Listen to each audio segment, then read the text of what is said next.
Lee Charles, thank you so much for coming on the show. It's a pleasure to be sat with you and have you on the show, as I've said. How are you? I'm good. I'm really good. So yeah, not too bad. So had a lie-in this morning, so a little bit more recuperated than what I am normally. Am. Those mornings are never a bad thing. I'll tell you that's for sure. When I was reading about you, I was fascinated about your career and what you've achieved, and also your story, particularly in the beginning, because I know a few people who they were really good at, say, football or rugby. And similar to you, they encountered an injury which set them back and threw them off their original plan that they had. What was that process like for you? And was it your goal off the bat to become a professional footballer? Yeah, I think I started martial arts when I was really young, and then I got into football probably a little bit later on, and I was about 10, 11, which is quite late for obviously where I'm from. And then I just found that I was quite good at it. It seemed to be going, and I went from sort of having playing for my junior school as a kid to getting trials for the local county, to then playing for the local county, to then getting scouted by various teams and stuff. And it just football, martial arts sort of it never disappeared out of my life, but it took a little bit of a backseat, and I started playing football quite a lot. And yeah, obviously, with football, I think it's like with anything, isn't it? It's like with acting and with whatever you're doing. There's that many people doing it that to have that opportunity to be able to do it. And I was given that opportunity, but I unfortunately got injured. And then when the injury happened, and I come back after the injury, it wasn't like today's day and age where obviously you got rehab and stuff like this. I'm quite old, so back in the day it was sort of a magic sponge and a tubey grip, and off you went, and you sat around for a couple of weeks, and there was no rehabilitation as such. And then I come back and just got injured again, and then I sort of got let go, and I just felt like everything was empty, and I was like, oh, so I was meant to be playing football, and now all of a sudden it's not there no more. What am I going to do? And I continued to play a little bit of semi-professional football and stuff, but it just didn't. It didn't. I didn't enjoy it as much because I knew the overall goal wasn't there. So yeah, so it was just unfortunate. My granddad Paddy was my biggest fan, and he wanted me to be a footballer more than anything. And I think being as close to him as what I was, as much as it was my dream, I wanted to do it for him. And I always remember the first time I won my world title in kickboxing, and I took him the tape, and I took it to my granddad to show him, and I sat down. I was like, Granddad, I'm champion of the world, and blah blah blah. And he sat down and watched it, and he went, "Don't understand what it is that you do, and what it is that I'm watching." He said, "But I know that you're very good at it." And then he said, "But you'll always be a footballer to me." So, and I remember growing up when we used to watch games and watch teams, and he was like, "You were a better player than them. You're a better player than them." And so I think, as much as it was a disappointment, it led me to where I am today. So it was part of the process, and I think the not giving up sort of mindset and attitude to just because that part of my life had stopped didn't mean I could make a significant movement in the right direction in another part, and that opportunity to come by getting kicked and punched in the face. So it was quite good. I mean, hey, you didn't become only one-time champion, became six-time world champion. Yeah. It's time.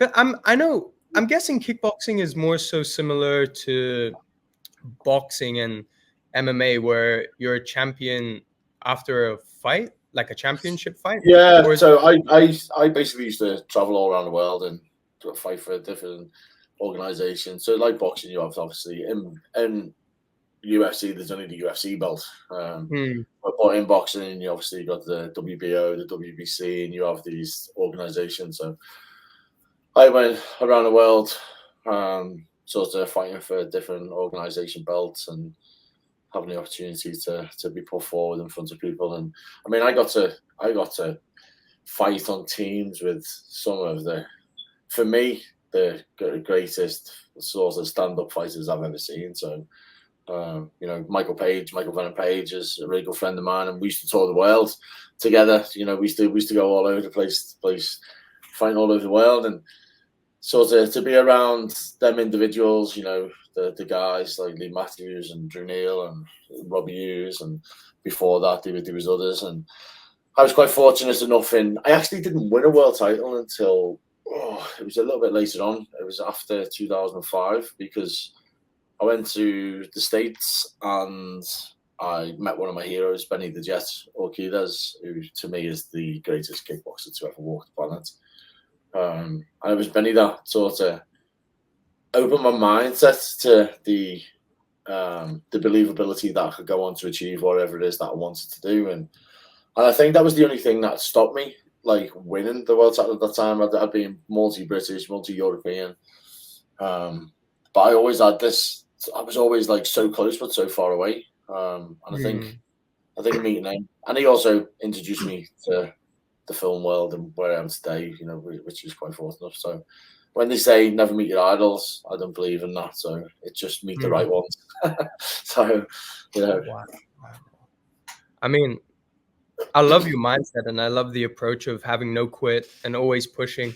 I'm curious though, because football, well, maybe not when you played, but nowadays it's a very soft, you've got so much diving, minimal contact, and people will go down saying they've broken their ankle.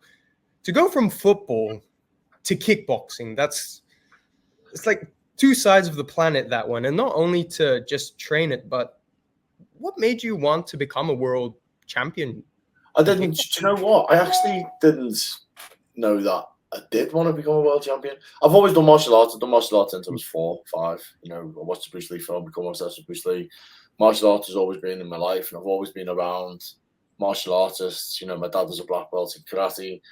His friends were Sensei Terry O'Neill, Grandmaster Terry O'Neill, Grandmaster Brian McKinney. So, excuse me. So I was always around these incredible people. Some of my first karate instructors, Jeff and Diane Grimmer, Mike O'Reilly. I had the opportunity to be around these like fabulous people. So it's always been there. It's always been embedded in me. It's always been something that I've always done. Even when I was playing football, I was still training. I was still doing bits. I just didn't have that focus. And I started off in karate. I was the British Kumite champion, so the British karate champion.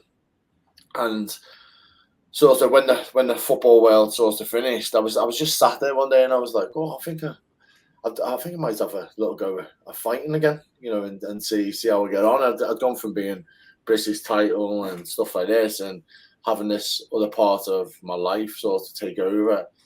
And then I just went and I fought. It was like a big open, and I went down and I ended up getting a silver medal in the British Championships, and I was like, oh, I'm quite good at this.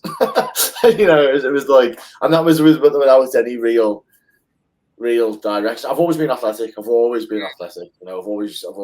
I've always done stuff. I've always been there, and I've always had that mindset. And it didn't start off as being great. And I say this all the time when I was a kid, and everyone always says to me, how many fights did you win? How many fights have you had? How many did you win? Everyone always asks that typical question. And I just got good at not getting beat. It wasn't like I was the best, but I would outwork everyone. I would outtrain everyone. I sort of had this mindset that there was nothing I couldn't do to myself that you would be able to do to me. I would push myself above and beyond to get to where I needed to get to do what it is that I wanted to do. And like I said before, I'm surrounded by so many incredible people and so many people that inspired me, and having this vision of Bruce Lee as a kid, just wanting to be Bruce Lee and stuff. And it's sort of, I think, because the football thing, I think most people want to be a footballer. One, because they love football, but two, the money's fantastic. Obviously in fight sports, unless you're the heavyweight champion of the world, or you're Mayweather, or you're earning money like Conor McGregor. There's not really that much money in that sport. We do it because we love it. So I think football sort of took over in my head at that time to be sort of a career aspiration, and also be able to earn a significant amount of money. But when it comes to fighting, I just found I had that passion. It was just different. It was a different thing. You're not relying on a team. It's all about you. It's about you being in there. Because when you're part of a team, you can be the best that you can be. But if everyone else is rubbish, then you just don't look any good. So for me, it was like this is all on me. There's nothing else. It's about me. It's about my attitude. It's about my discipline. It's about how I overcome defeat and that adversity, to be able to overcome that defeat, and and not treating losses as a loss, but treating them as a step forward, as to getting closer to getting that win. And I think that mindset's important as well. Is that everyone sees a loss as a negative, and it's like, is it really? And that's the way I've always dealt with it. I've gone, it's not really a negative. It's just it's a stepping stone to getting to where you need to get. Because if everything was easy, everyone would do it, wouldn't they? The fact that you would get into this landstone and this milestone and becoming champion of the world took something else. It takes something else to be able to do it. It takes like sort of an attitude where you just go, you know what? Let's just do it. Let's just dedicate this time and give up stuff. And it come with a lot of sacrifices. Missing out on things, and sort of getting up at. I still get up at stupid o'clock in the morning, so that's there. But I do that now for obviously to keep in shape for my film work. But it was just something that I wanted to do, and I believed I could do it.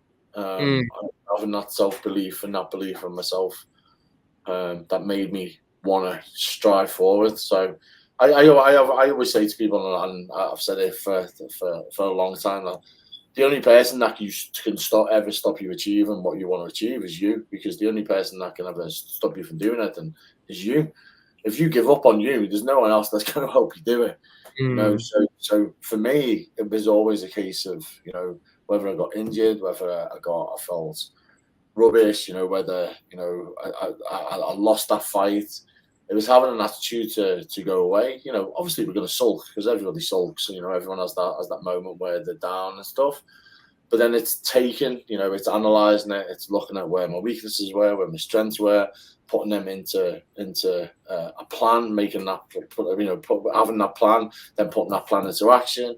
And then next time coming round, making sure that I wasn't making the same mistakes that I made in previous contests. And that's all I did. And then I just got good at being able to read the game and do it. And you got really good. Wow, that was incredible. I love everything about it because it's so true. And I really like what you said about team sport, because I've seen really good people blame everything on everyone else, and also people who aren't that good blame everything on everyone else. But if he was here, then blah, blah, blah. And I like that about fighting too, because at the end of the day, if you drop your hand when you shouldn't drop your hand, it's not anybody else's fault other than you. And I think fighting just builds you up, because like you said, you have to take approaches, you have to change your approach.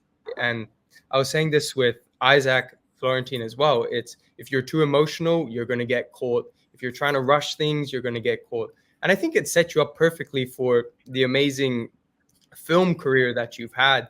But before we go into that, I'm super curious. How did your preparation for fights change from when you were starting out compared to the more challenging world title fights? And second, how did you know it was time for you to hang up your gloves, so to say, and move on to something new? Yeah, I think obviously the whole process, the whole learning process, and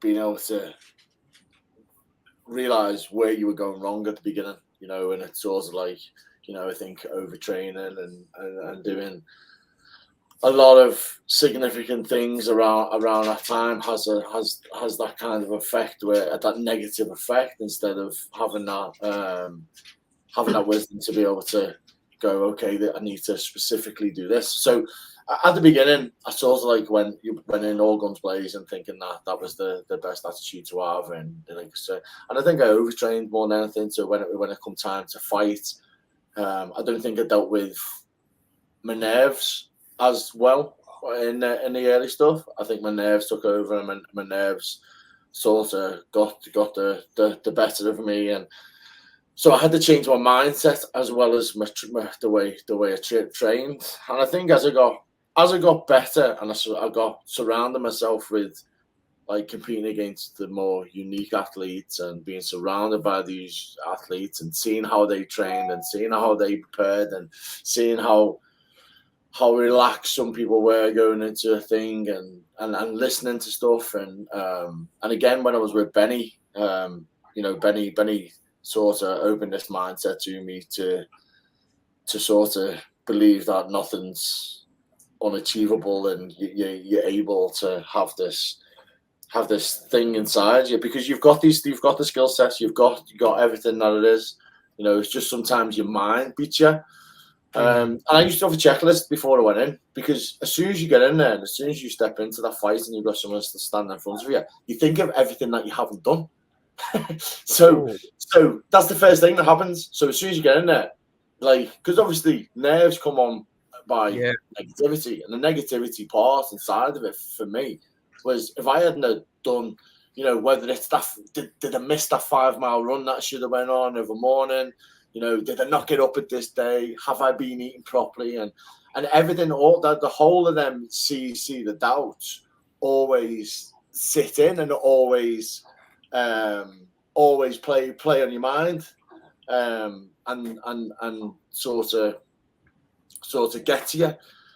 So I just used to have a tick box, and I used to tick these boxes, and I used to be like, and get to that point where, like I said before, I used to look at someone and think, there's nothing that you're going to do to me that I haven't already done to myself. There's nothing there that is going to be for me to believe that you are gonna beat me, or you're gonna push me in a way that I've never been pushed before, because I've already been there, I've already done that. And I think it was just creating that self-belief on myself, that I was invincible. The unfortunate thing is when you have when you become that person, and when you get to there, you have this like ego, and you need that ego, because if you don't have that ego, and you don't have that complete self-belief that you can achieve whatever it is that you want to do, that's in front of you, and beat that person, and be able to beat them. But it's controlling that ego as well. You find that, obviously you see some of these fighters now who go on to do the things that they do, in the way that they behave on telly, and the stuff that they say. Sometimes I'm like, it's like it's trying to keep everything intact, and keep everything within itself. But yeah, I mean, from that journey to that journey, I think it was just growing. I just grew. I grew, like, both, physically, spiritually, mentally, everything that I could possibly gain, to that point where, you did feel indestructible, but you also had this element of vulnerability that there could be, because you can't believe that there isn't one person out there that is going to beat you, because that keeps you on your edge, that keeps you on your toes. But you did have that mindset where it was like, you can't do anything to me that I haven't done. Yeah. So I think it's like, it's that fine line. But for me, it was that growth. I think it was just growing into being the best version of myself that I could put in front of people. Beautifully said. What was the hardest thing for you to find a good balance to? My ego did get the better of me at times. in terms of, I think it always does. I think when you're up on that pedestal and you start believing in that the things that are going on around you, and it's having that reality check. And I think at times I probably have unnecessarily hurt people around me, not intentionally, but just through being wrapped up in what it was that I was doing. So it's a real fine line. So I think the martial arts as well. So I'm a martial artist before a fighter. So that's what I believe. I think I lost that at some point, and I become a fighter before I was a martial artist. But excuse me, I think if you keep yourself in the mindset that you're a martial artist first, that always levels you out, humbles you, and keeps you where you need to be. Beautiful. I think it's so good though that you were able to reflect and see where the issue was, because I know, just like you said, how some fighters, they're on the TV and they're saying or doing things that they shouldn't do. I really just hope that they are able to be humble enough to take a step back and go, okay, I need to stop doing this. Yeah, I think with a lot of people as well. I think with a lot of these big ones as well, in that sort of that limelight, I think they put an act on. I don't think it's them. I think they create a persona for people to buy into and to do so. I don't think a lot of them are necessarily as sort of out there as what this persona portrays. But it is difficult. Getting caught up in that, and especially where you're from and your upbringing, and it's difficult, because one minute you're sort of going up on a council estate, and the next thing you're the champion of the world, and you're going around and everyone adores you. So it's hard. It's a hard fine line, isn't it? So. I completely agree. I'm interested because so you're a 6-time champion. When did you decide, actually that's a better way of asking, when did you decide it was time to move on from beating everyone up and being champion of the world to pursuing something else? Well, film I got into film in 2005 through, again, Sensei Benny. I owe him everything. I owe him so much. So much. And I dipped my toe in around that time, and I was still competing and stuff.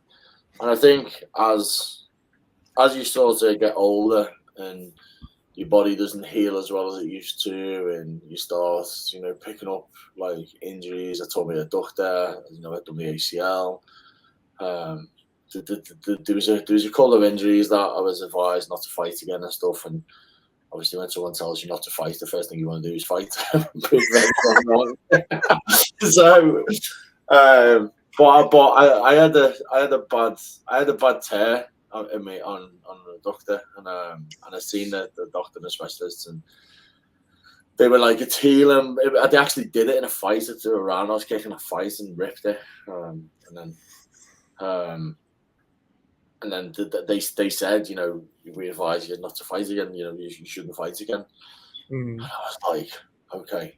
So I went away and I was like, right, okay, one more fight. so I took time out because obviously the injury was that bad. It was like a year in between. I hired 2 PTs. I used to train with 2 PTs Monday to Friday, every Monday to Friday, early morning. I used to do 2 hours every morning.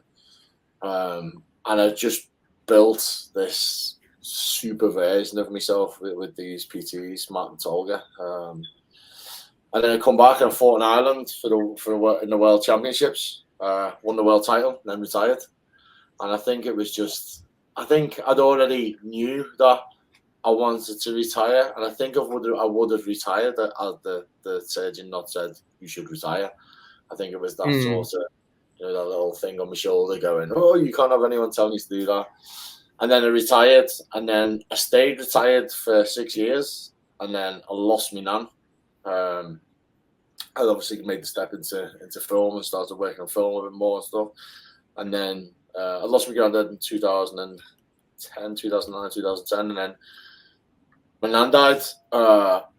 And I was devastated, and I thought I need to channel my energies into doing something. So I started training. My training started getting really into real good training. I started getting into good shape, and obviously social media does its wonders for you, as it always does. And he was a guy that pulled out of a world title fight in Manchester, and the promoter phoned me up and asked me if I wanted to step in. I'm fighting fight for a world title, and I'd had 6 years out, and I was like, I've had 6 years out, and he's like, well, just have to think about it. So it took me about 30 seconds to think about it. My ego got the better of me. And I was like, yeah. I was throwing it back, and I was like, yeah, come on. So I was like, sorry, let's do it. Let's have it. So I come back, fulfill the world title, knocked the lad out in 28 seconds, won the world title, held my belt up. He come over and said, right, your next fight, we'll take you to Poland and fight. And I went, I retire. So I've done what I need to do. I come back. And I think, it's sort of, I think, I still train now with all the guys. I still train every morning, train with my coach, Paul Sheridan. He does me Thai boxing, his jiu-jitsu for me. I do that, daily with Paul, who's a fantastic coach, fantastic human being, someone great to be around. And I don't think I'll ever stop being around, people like him and stuff. And I was still training up until not so long ago with fighters regularly as well. But you sort of get to an age, I'm 50 next year.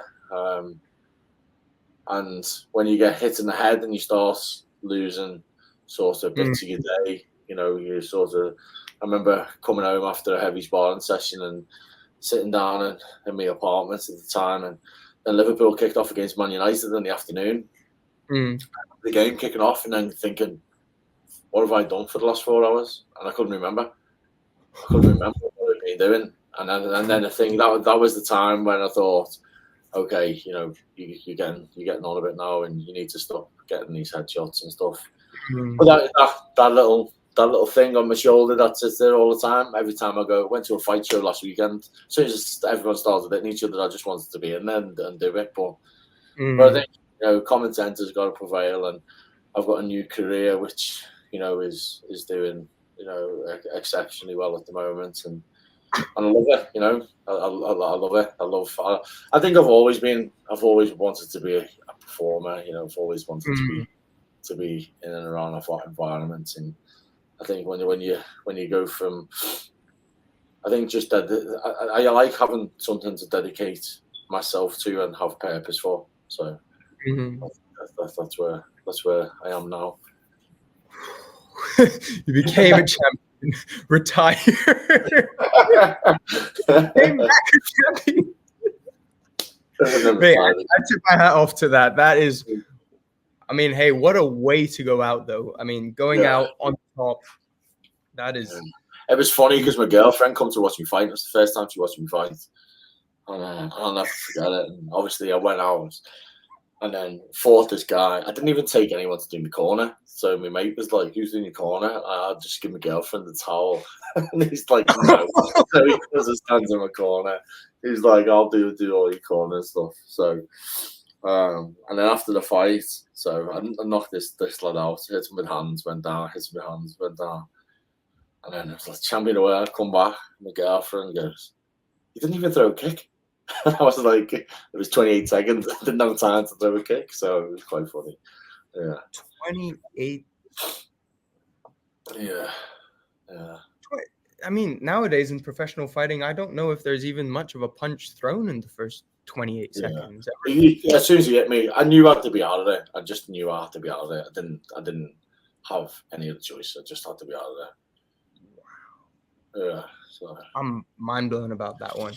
So, film. I find this interesting as well because my dad's in the industry, and I also like just action movies. I love action movies.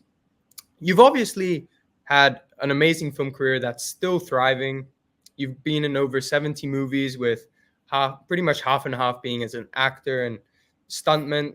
How was the transition like? Because my dad's explained to me a couple of times where it's not, well, part of it is being good at martial arts, but part of it is also being able to perform for a camera, because obviously you can't roundhouse kick someone to the head and cut. So how was that transition like for you? Yeah, I mean, at first it was really hard because obviously, you know, I trained to fight, so everything that I did was short and you know, compact. So you weren't telegraphing anything, and then you go straight to film, and everything you have to do, you have to telegraph, otherwise the camera doesn't pick it up and you can't be seen. So I just went in as a blank canvas. I went in as you know, tell me what I need to do. Let's listen, let's learn, and let's progress and perform. And I think, I think within the first couple of movies that I did, I understood it was about performance rather than anything else. You know, if you stick Van Damme or Bruce Lee in the middle of a fight with 6 guys around them, if them 6 guys can't perform, it doesn't matter how good Bruce Lee or Van Damme look. You know, because the audience just don't buy it. They don't buy that they don't buy what it is that he's doing, because, you know, if I get hit and I just go and turn my head, you know, and I don't react, and you don't give that performance as to what's needed, then the audience don't buy it. And I think I realized straight away. I've always loved film. I've been obsessed with film since I was a kid. You know, I used to get up. There seems to be a theme here of me always getting up early in the morning, but I used to get up before I went to school, and I used to watch like Karate Kid and Enter the Dragon, and I was obsessed with these films. And, you know, growing up with Jackie Chan films, and, you know, Chuck Norris and all that genre and that era, sort of helped me understand more than what I did, because I was a fan of film. And I'd always watched it, and I always used to love it. I remember at Christmas when I was growing up, they used to show the making of like Star Wars or like The Empire Strikes Back. It used to be like a Christmas special that they used to show. And I remember sitting there as a kid, you know, watching how these filmmakers made these films, and I was just flabbergasted, like thinking, you know, so having the opportunity to perform on set, and I've always read. I've always like. I used to read quite, like, really heavily, you know, and I read stuff on Martin Scorsese and different filmmakers and how they did it. And then I used to read a lot of autobiographies to do with actors and how they and everyone used to say the same thing. It's about performance. You've got to give that performance. You know, if the audience don't believe what you're doing and how you're doing it, and that goes exactly the same to, you know, being in doing action stuff. You know, if the audience don't believe that punch works or that shot selling or stuff, they disengage straight away. So for me, it was about like sitting and watching some of the greats. You know, going back, obviously, like I said before, Bruce Lee, Jackie Chan, Yun Biao, Sammo Hung. I'm watching them and how they performed, and the likes of Van Damme and stuff. And then moving into day with the likes of, you know, Scott Adkins and Daniel Bernhardt, and obviously, you know, it's evolved into sort of like this new action genre with the John Wicks and stuff. And you know, you look at the Raid. You know, the Raid brought this, you know, new sort of like martial arts genre again with this ultra violence, and I was just sitting and watching and understanding and watching how everyone performed, and then sort of developing your own. You know, intake on that. You know, we're watching it, learning, performing, and the hardest thing to do is you've got to lose all your inhibitions when you're performing. You can't sit there and think, I'm going to feel stupid doing this or falling down. So every time, and I used to do that because obviously I come from being champion of the world to coming in at entry level on something else. But through my whole career in martial arts, you know, I've always gone back to being a white belt. So I've always gone back to learn new arts. You know, whether it was Taekwondo, whether it was Wushu, whether it was, you know, going to when I first started my Thai boxing with Master Sken, and I've always enjoyed be starting the beginning and starting this journey again. So when I entered into the film world, it was just a new opportunity for me to be able to develop this new set of skills. And I've been fortunate enough now to have developed it to the point where I'm trusted to be one-on-one with some of the biggest stars in the world, like superstars in the world, and have that opportunity to do it. And that gives you a sense of sort of confidence and accomplishment as well, knowing that I have this ability to be trusted, to be put in front of them, and to be able to do it and to perform. I just love it. I love it. Every time I go on there, I'm like, how did I get here? Like, how am I doing this? Like, this is like the most insane thing, I could ever think of. Like, sitting there, and I'm like, how has this happened? I think that keeps you grounded as well. That helps you. I think you've got to appreciate being able to have this opportunity to go out and to do these things and to be able to perform and to be able to work with these people, and it's just incredible. It's just such a journey. It's hard, It's hard. Everything's hard. I think every job at some point, and some days you love, some days you hate, but you've got to be appreciative of the fact that you're there all the time and you're having this opportunity to do it and be excited. It's the best thing in the world. It's so exciting. Oh, there is. See, the podcasting is a blessing and a curse, because on one side I hear so much, but on the other side I want to ask so much. So I'm trying to think about what to ask, because I mean, everything from the transitioning to how it's different to how you said about martial art. I think that's the beauty with martial arts, though, because it doesn't really matter how successful you are in one form of martial arts. You go to the other one, white belt. You start from the beginning. You can do all of this, great, white belt. To, just being on set with all the stars. I mean, you've done some big movies and TV series. You're in Gangs of London, Mission Impossible 8, Gladiator 2, Expendables 4, the new Hounds of War. That's just to name a few. Would you say it is harder to prepare for a movie or a fight? Obviously, you're not. I think movie is less dangerous than a fight, but mentally, which one was harder for you? I think the fighting just become natural. It become a natural thing. I think the development into the movies, but I don't think people realize how hard it is. Movies, my scene in Gangs of London that I do, my bit in Gangs of London, I got to work with Gareth Evans who did the raid, and I worked with Jude Boyer, another. Again, there seems to be a theme here of me saying people are fantastic, and it was a thing. But I generally I love surrounding myself with these people and seeing what they do, and you feel gifted to be able to see people perform and have their abilities. But my scene in Gangs of London, that was tough, man. I mean, we were doing 12, 14-hour days. It ended up being a 7-day shoot for that one fight scene.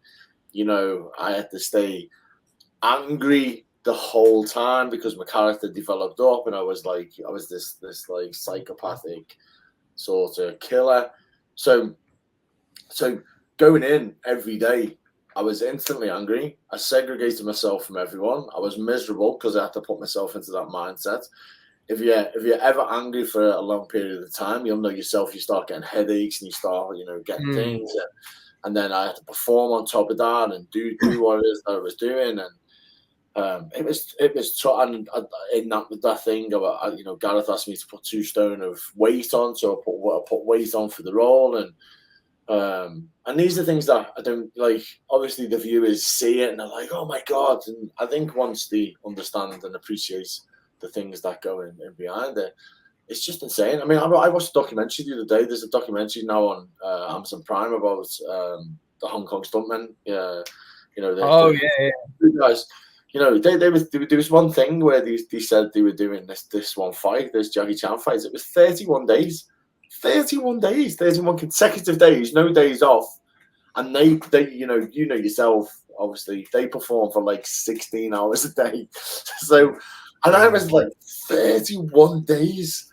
It's just, I think when people realize the extent to what people go to bring this entertainment and to bring this value, and the level of expertise that are around you and the performance, I do think it adds a little bit more. And I do think, it makes people a little bit more appreciative. It made me appreciative. Obviously I went in there and I didn't think for 1 minute it would be as tough as getting ready for a fight. But I think sometimes it's worse. And I think sometimes, because you get knocked in a fight, that fight's over after so many rounds. You don't come back in the next day after being injured and getting hit, and have to continue to perform, and continue to keep this level of intensity up with this performance. So I have had the opportunity to work with some, not just the superstars who are at the forefront of everything, but the people in the background as well. Just unbelievable. And getting to see. I sit there like watching people do their stuff, and I'm like, oh my god, I'm this guy that can fight. I'm good at fighting and performing, but the talents that are out there with some of the stuff that they do are just incredible. The movie I'm exactly like you. When I first saw the behind the scene on TV, I was like, wow. But in person, seeing everything, I genuinely felt like I was in no position to make any negative comment about any movie because of how much work goes in. I mean, 7-day fight scene. Yeah. Oh, that. I was going home of an evening, and I was at my friend's John Shaw, and I was coming in of an evening, and we grabbed some food, and we'd like put something on the TV, and within seconds I was out just asleep. And then it was up the next day, straight to work. And every night it was the same. And every night I'd come home and like a little bit more broken. But you know what? Every day, every single day that I felt like that, like I was giving my body a story, because it was just, it's just, I mean, to get that opportunity to do what we do, and it's just incredible. It is. It's insane. And like when there's times like that moment on Gangs of London, and you just knew we were making something special. You knew that team would be something that we'll be talking about for a long time. And I've had, even now I'm still getting guys that I work with. I just worked on a TV show. I nearly slipped up then. Just worked on a famous TV show, playing a character on that. And he was an American.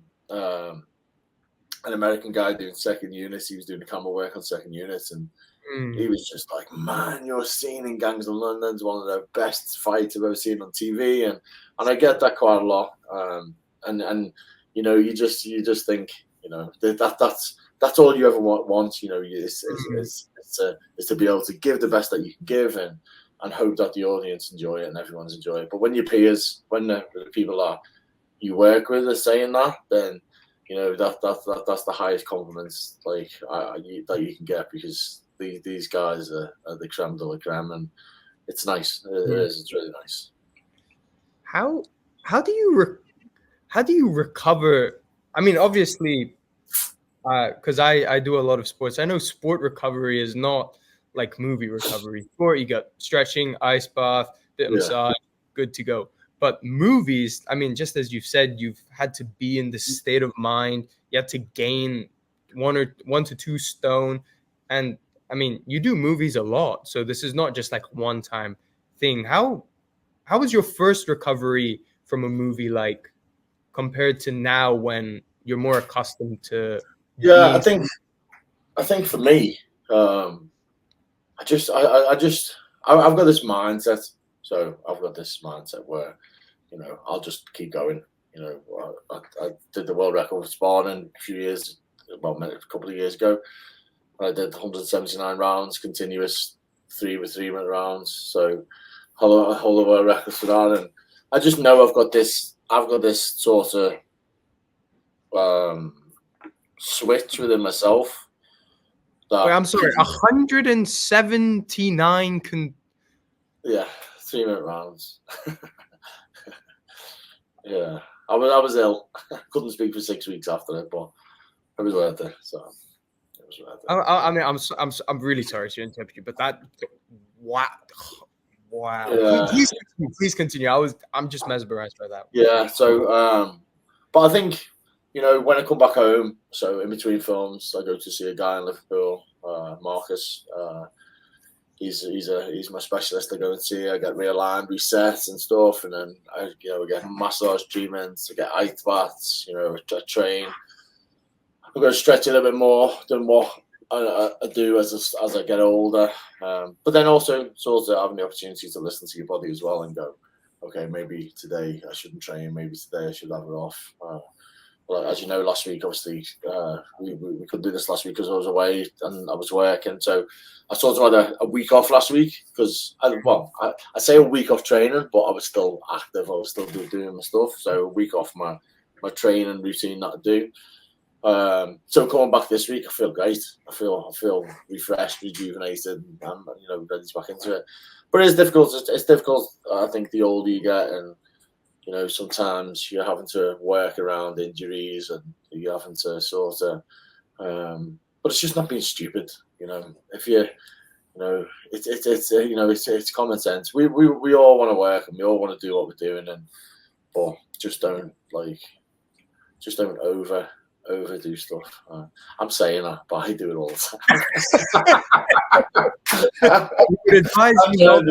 Honestly, I do. I'm like, just do this, do that. I'm like probably the worst. So I've got a high source of pain threshold, so I know this stuff I'm able to do that probably I shouldn't be doing. But I think I'm in my latter years of warriors that I'm doing, and I think I think every day I think how long have I got left to be able to perform the way I'm performing and give 100%. So we're trying to stay as sensible as possible, mate.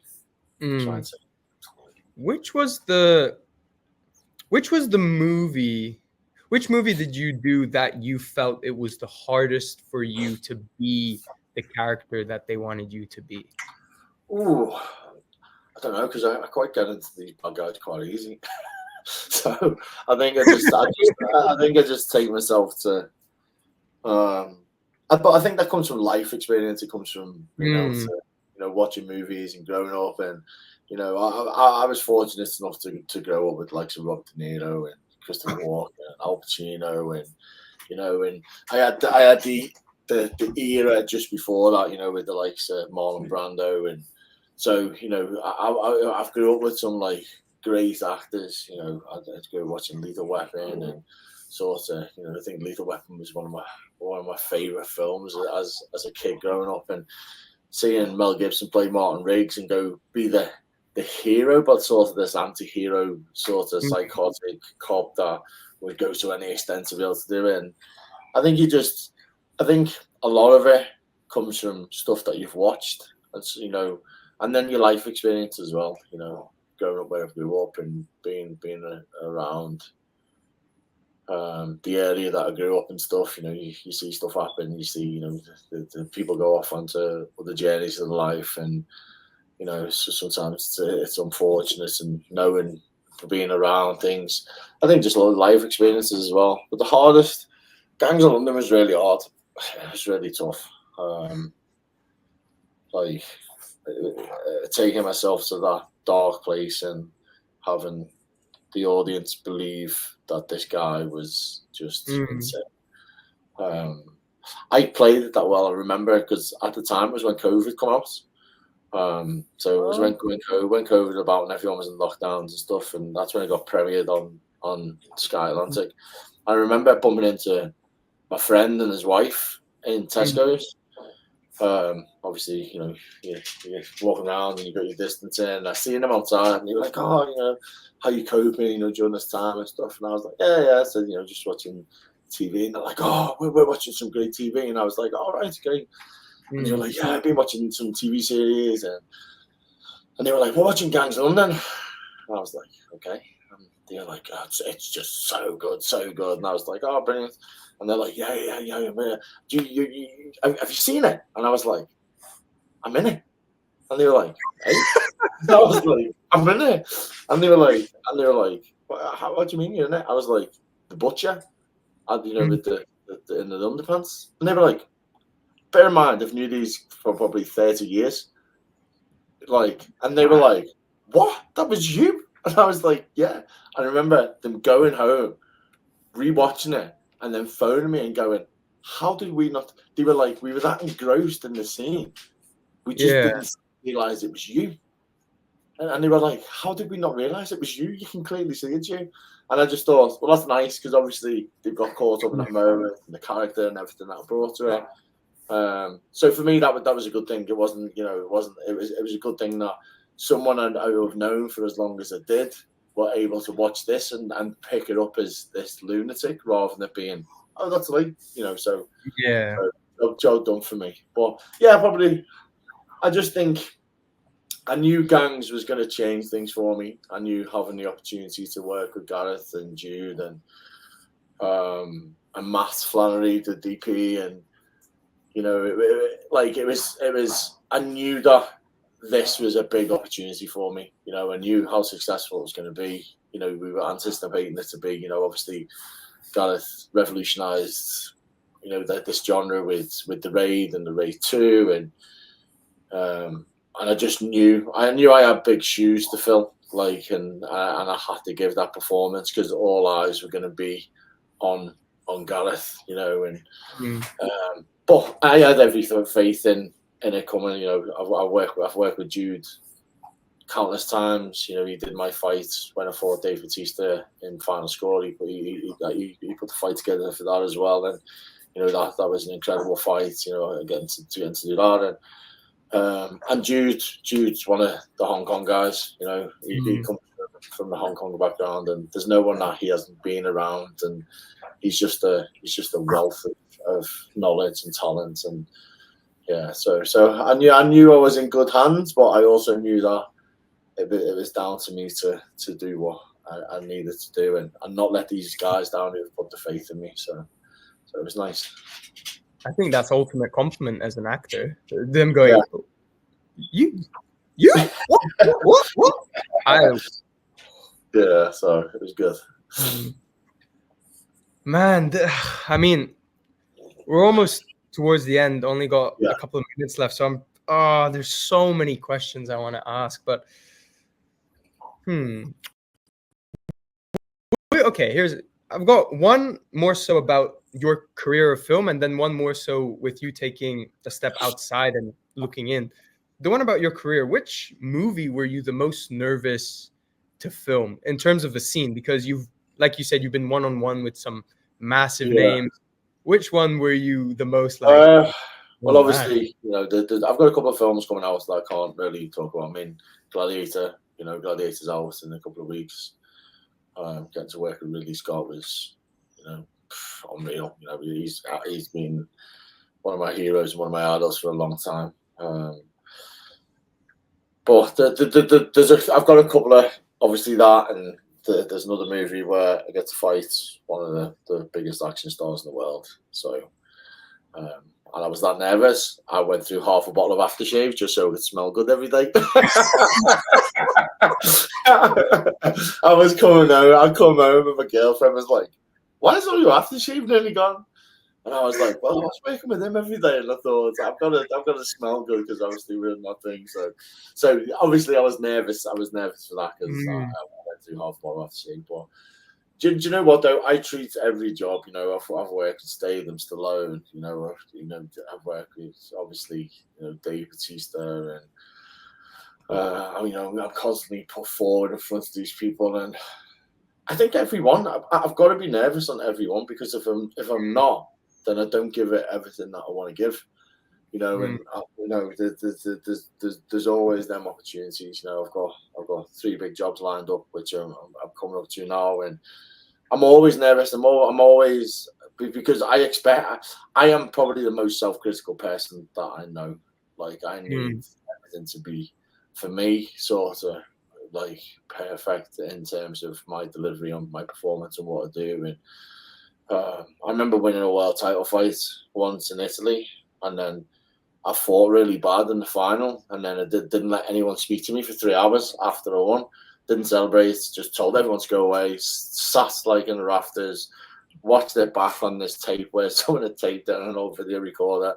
And after I'd analysed it and gone through it all, I was then happy. And that's the type of person I am, you know. So every time I step on with whoever it will be, whoever it is, and but yeah, you know, I've got obviously, you know, Gladiators due out in a couple of weeks. Like, incredible, just mind-blowing experience. And then I've got massive movie out in May, which will also will catapult. And having the opportunities to work with all these people all the time is you know, it's crazy. You know, it's just it's what keeps me grounded. And I think having that, being nervous every time I perform, brings the best out. I think the minute you stop being nervous, you get complacent. You know, you've got to have that nerves. I was nervous every time I fought. Didn't show it. I was nervous every time I fought. Nervous every time I step on set. You know, nervous every time I'm put under that pressure to be able to do what I do. But just get out and do it, man. Just get out, smash it, leave that legacy. Because long after I'm gone, you know, all these films are still going to be around, and people are going to be able to watch, and my son's going to be able to show his kids and go, you know, that was your granddad, you know, and being able to leave that legacy behind is what it's all about for me. You know, it's about, you know, being able to inspire my family generations down the line and go, this was your great granddad and this is what he did. You know, and if I can do that and I can have some kind of positive influence on his life or any kids that I teach around here or whatever it is that I do, then that's all that's important. I don't think you could have said that any better. That was amazing.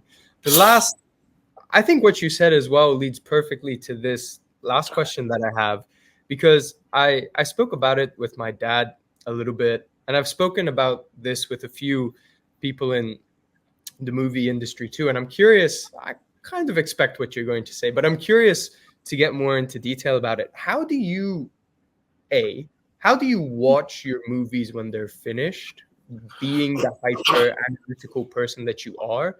And B, if you see something you don't like or see something you could have done differently, how do you handle that? Because, I mean, the movies that you're in, it's not like 10 people are going to watch it. There are hundreds of thousands, millions, maybe even hundreds of millions that are going to watch it. How do you deal with all of that?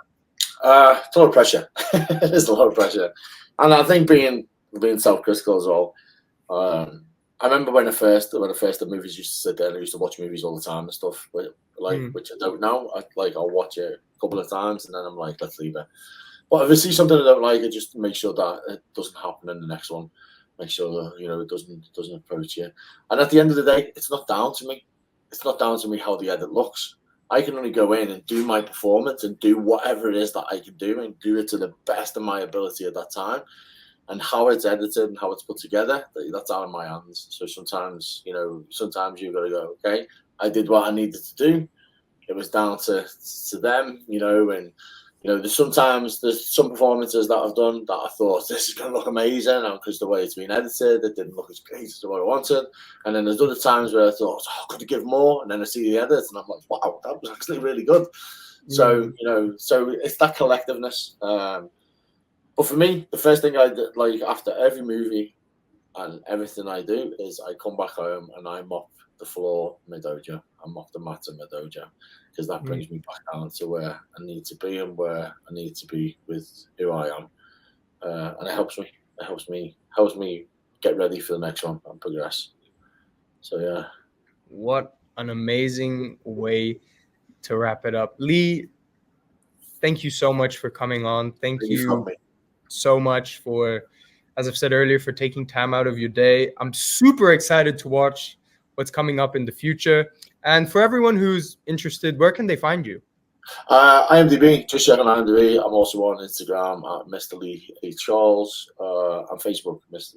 Lee Charles. So give me a little bit. And I'm on X, Twitter, wherever it's called as well. So just hook me up. All the social media formats in there.